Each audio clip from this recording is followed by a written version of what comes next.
I read about you and Snake in the Darkness of Shadow Moses. I don't give a damn what that piece of trash said. Do you get me? I think that was a cool little bit of, like, in-game lore, the shadow of, or in the shadow of Shadow Moses, or whatever, the thing that he... Oh, didn't mean to do that. The thing that he just said, I think, was written by Nastasha, who was one of the codec characters on Metal Gear Solid 1. And it's, like, her telling of the event. I forget if they released it as a real book or not. If they did, I think that would have been pretty cool. But I'm not 100%. I don't remember exactly. So you're going to want to be careful here. I don't remember. I think this would have been nice. Raiden had some kind of a drop shadow. But he does not. Okay. Obviously the thing that you really want to watch out here for is the bird shit. Because if you walk on that, that's it. You are done, my friend. Can I go up here? No, I cannot.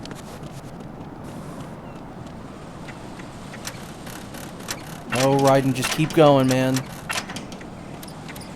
You'll be okay. I think this is cool. This is a cool, like, you fight a boss and then you have to actually deal with the consequences of that. This is not a pretty sight. Like, this part of the shell's just completely fucked up. Hurry up and check the situation. I could probably get both of them from here. At least that one. Oh.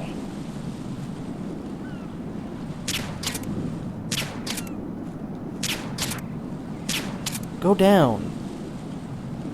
How many times do I have to shoot you in the head? There we go. No, Raiden, I didn't want you to do that. I think, yeah. I was going to say, the other way's definitely not going to work. Not going to be able to cartwheel over that one. As much as I'd like to be able to. That's not going to happen.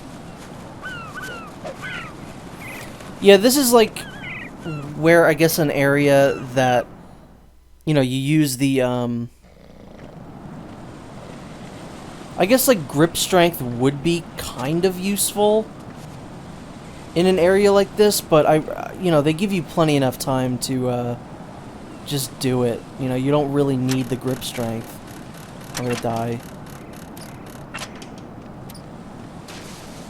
That was very close. Honestly, I did not expect to make it. Oh, you'll never make it. Never make it, never make it.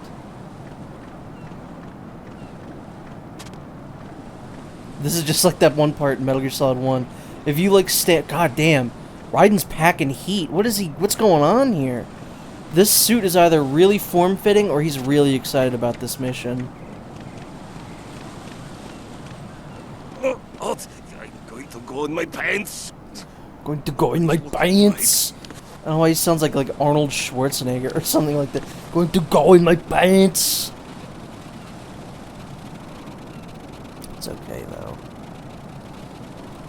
I think you can just wait them out, right? I don't think you need to get rid of this guy. At least as far as... Yeah, I can't even hit him. So just go through it, whatever. Oh, yeah, this part's a pain in the dick.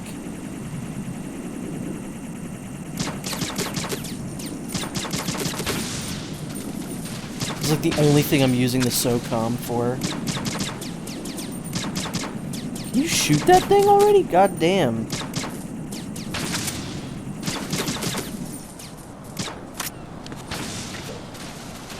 Down you go, Raiden. Oh, they probably wanted you to, for whatever reason, use the AK on those guys. That just seems like a complete waste of bullets. The AK could be good in, like, a boss battle or two.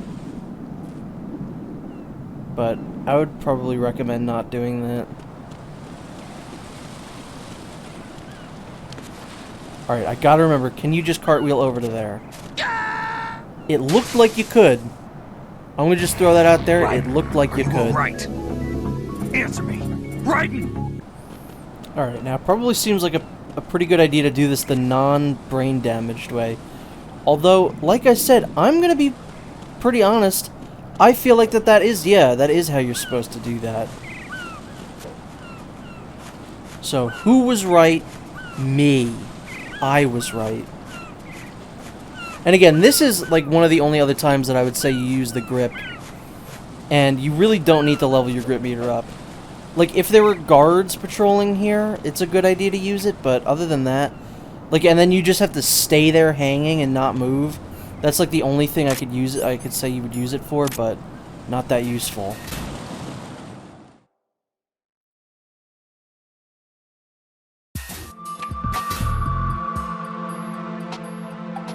Olga, Snake, he's here. In Shell 1. My father had some unfinished business with him. Olga, calm yourself.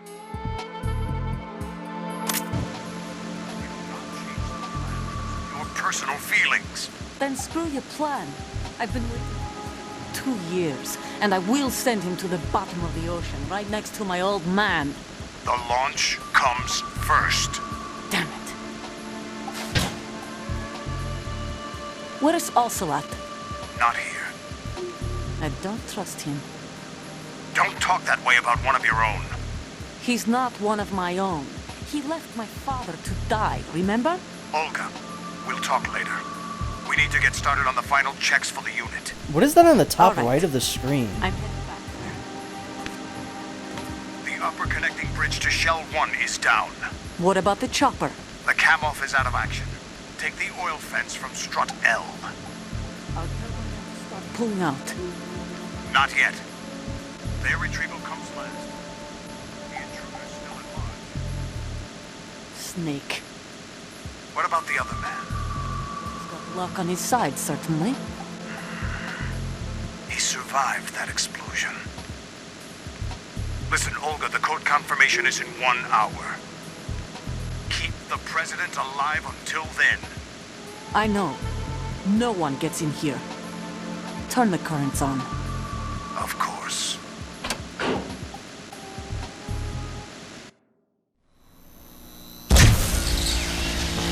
High voltage currents on. The door stays shut unless the president manages to take out that circuit panel from inside the room. And it's no job for bare hands. All right. Come back immediately. One more thing. What? We leave for Russia when this business is done. I want half the money for that. Of course. That was part of the agreement. We start living for ourselves. I want you to take care of them. Gladly. Gerlukovich soldiers are the cream of the crop. Are It's they? time they went free. What happened to rebuilding Mother Russia? The old man is dead. The world is a different place now. It's your life. Just as a reminder, I'm going to say this again, one last time. Don't try anything on us. The feeling is mutual.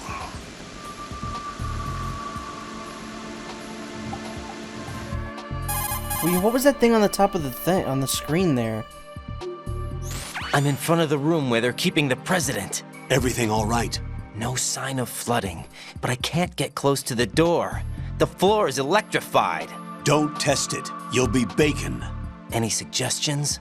Remember the Shadow Moses VR training? Take out the circuit panel? Right. But there's no way into the room. Try ventilation ducts. Yeah, I think I see one. Look for a remote control missile launcher. You can guide it through the duct into the room. This seems Then familiar. target the circuit panel. Got it. Right. But make sure you don't hit the president. Getting that deja The vu president again. is wired with nanomachines.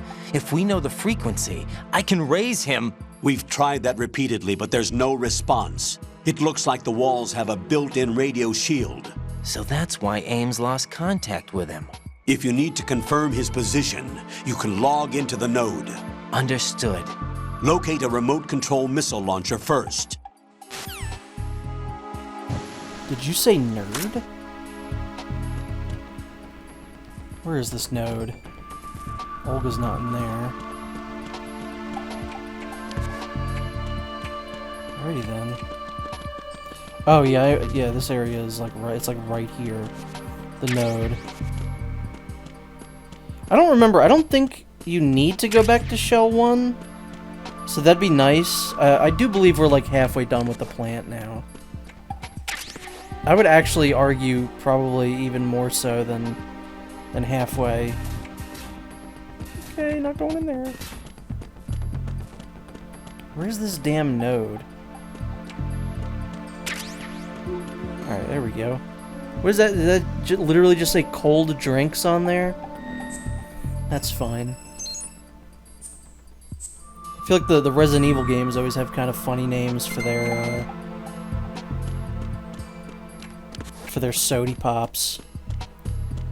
And if I'm not mistaken, I believe there is basically nothing we can do in this area right now, so we gotta go down a floor, or perhaps a couple floors, I don't remember. Alright, only one way to go, so that's the way we'll be going. Basement 1 filtration chamber number 1. Huh. First floor sub-basement. Oh, please, for the love of God, tell me this isn't... Oh, it is the part that I think it is. Oh, no. This is officially now... We're at the worst part of the game. From here to, like, maybe an hour from now in gameplay, we're going to be getting some absolutely miserable shit. I am going to save and quit because I'm not dealing with this right now. Okay, so we are back. And as I said, we are entering the worst part of the game, my least favorite part of the game. Like I said, for the next, like, maybe hour or so, I'm not going to be enjoying myself. But then after that, we're probably going to be getting to my other favorite part of the game, other than the tanker portion. I'm fine with swimming. Stroke the water and move forward by pushing the punch button. Push it in rapid succession to swim faster. Change your heading with the left stick. Up will take you up, down takes you lower, left and right to face those directions. The O2 gauge will appear under your life gauge while you're underwater. The gauge corresponds to the amount of air you can hold from a single deep breath. Once the O2 gauge falls to 0, the life gauge will start to drop. You need to be aware of that. So, this part of the game is not good. I do not like the underwater sections of this game, mostly because it's not that it controls badly, it actually controls pretty well for a section like this.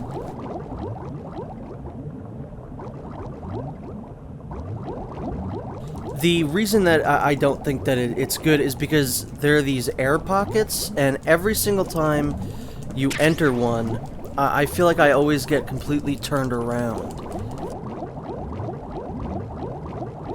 So, like, I'm gonna go in here, and then the camera angle changes. I'm gonna go back in here and look for what I need to get, which is the Stinger missile. Or no, the Nikita, actually. I already have the Stingers.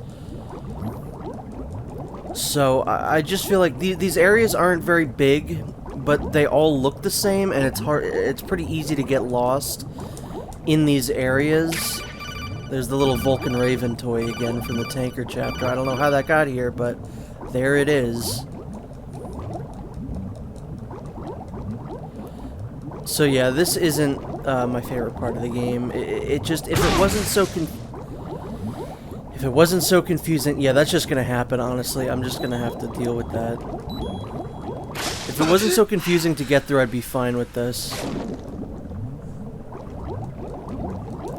There is another part, like, this part here isn't so bad. I feel like I'm actually, yeah, these are the stairs to get out.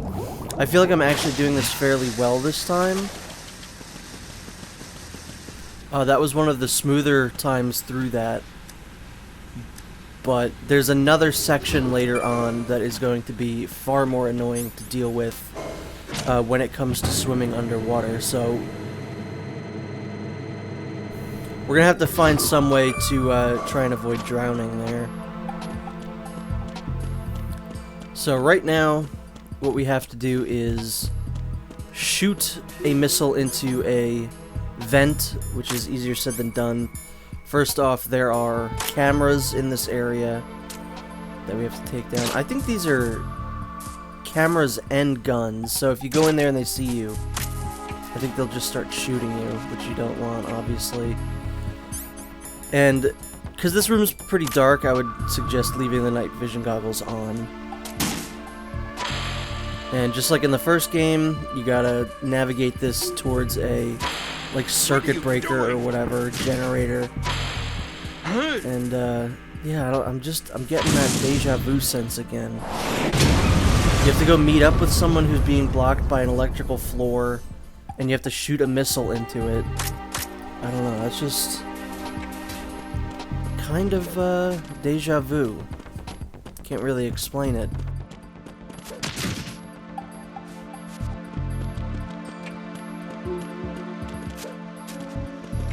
And I hope you didn't get too used to that gameplay, because should be some long-ass cutscenes coming up. President Johnson. Huh? So you're finally here. You've been expecting me? Your equipment, that skull suit, isn't exactly standard military issue. Are you all right, sir? Is this some kind of sick joke? I thought you came to kill me. What? I'm prepared to face the consequences of my betrayal. What are you... What the... You're a man? I will never understand Well, what he who are thought he you? was doing there. Foxhound, sir. Foxhound? I see. Now things are starting to make a little sense.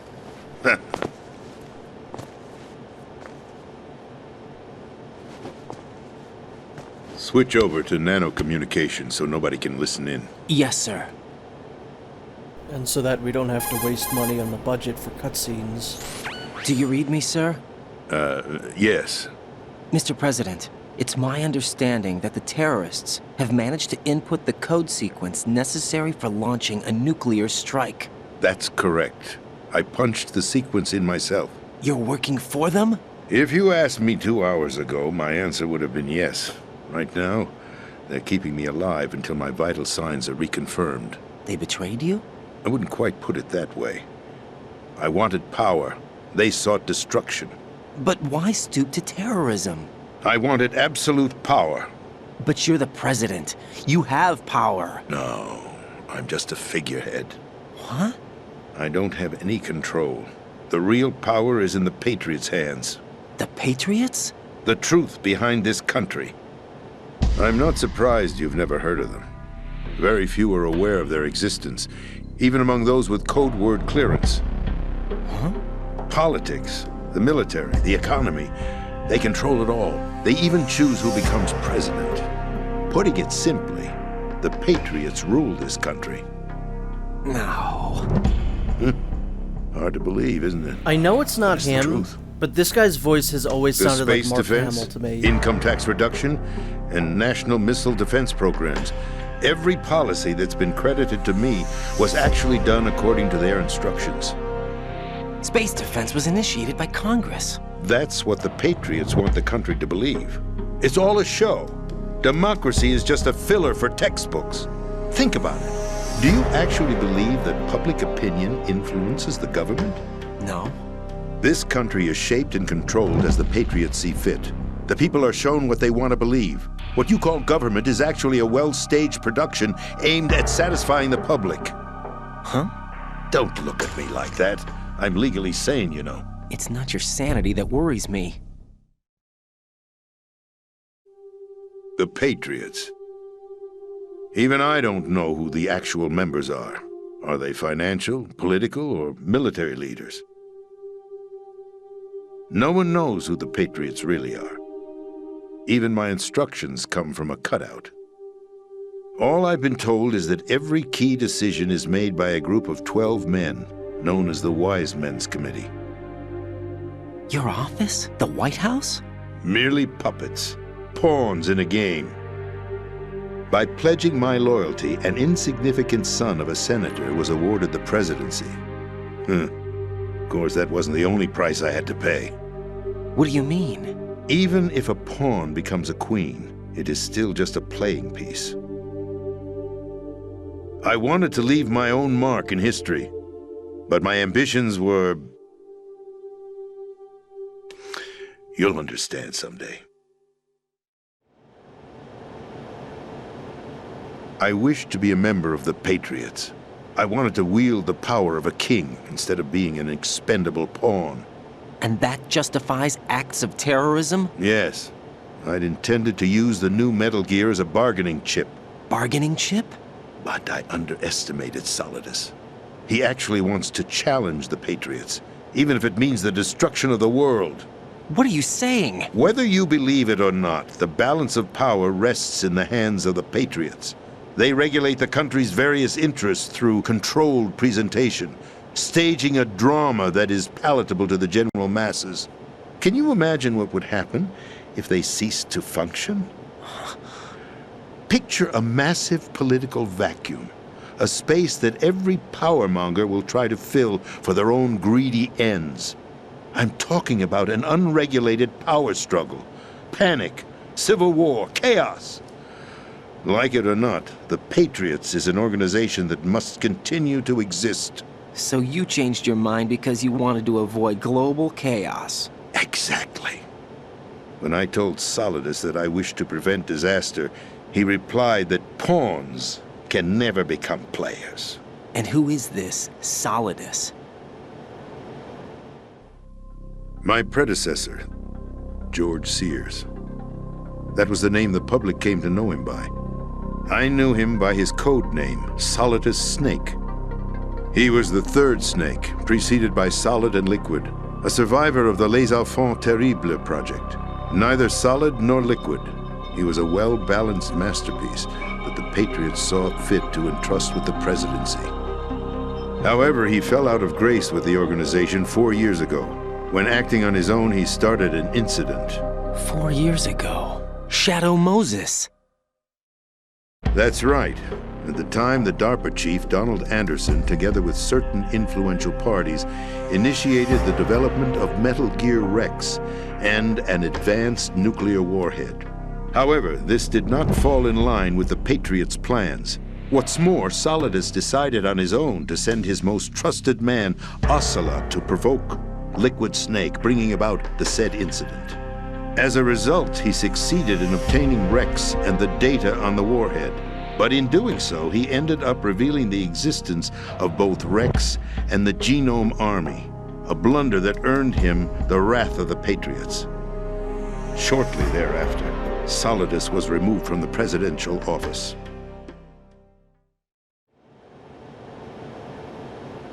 I thought he resigned.